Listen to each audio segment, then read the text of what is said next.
Okay, this is how we can represent a process, whether it may be a manufacturing process or a service process. It has certain inputs, which these inputs can be raw materials, components, assemblies, and or some information, because in the service process mostly what we require is information only, while in manufacturing process we need raw materials, we need components, we need assemblies and all such stuff. And among these inputs there are some which can be controlled, and we call them controllable inputs. For example, temperature, pressure, feed rate, etc.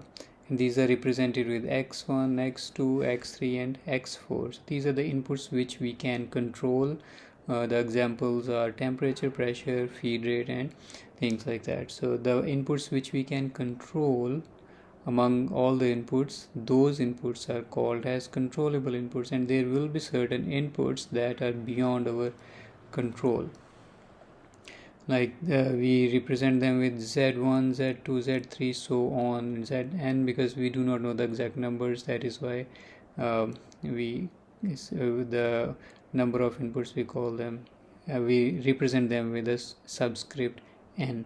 So the inputs which are beyond our control, we cannot control them, are called as uncontrollable inputs. And the examples are the properties of raw material.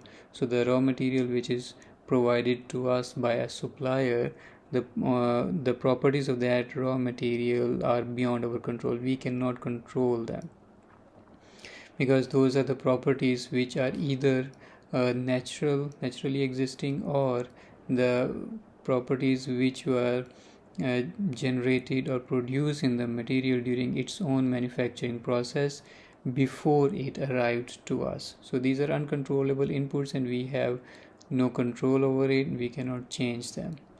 So once our process is completed with controllable and controlled inputs, we get an output, and that output is actually the critical to quality characteristics, because these are the things that we are interested in the product. So the product will have certain length or certain design or certain color or certain dimensions, looks, whatever that is. That those are the, as you know, those are called the qualities or critical to quality characteristics. So this is our output. If okay, and this output we apply the measurement, evaluation, monitoring and control processes. So these processes are performed on the characteristics of the product, right? So if these measurements, evaluation, monitoring and control, whatever process we are using, whatever method we are using in the process control and evaluation, that gives us information that the characteristics are not conforming, means that does not meet the criteria or design requirements, we refer back to inputs. The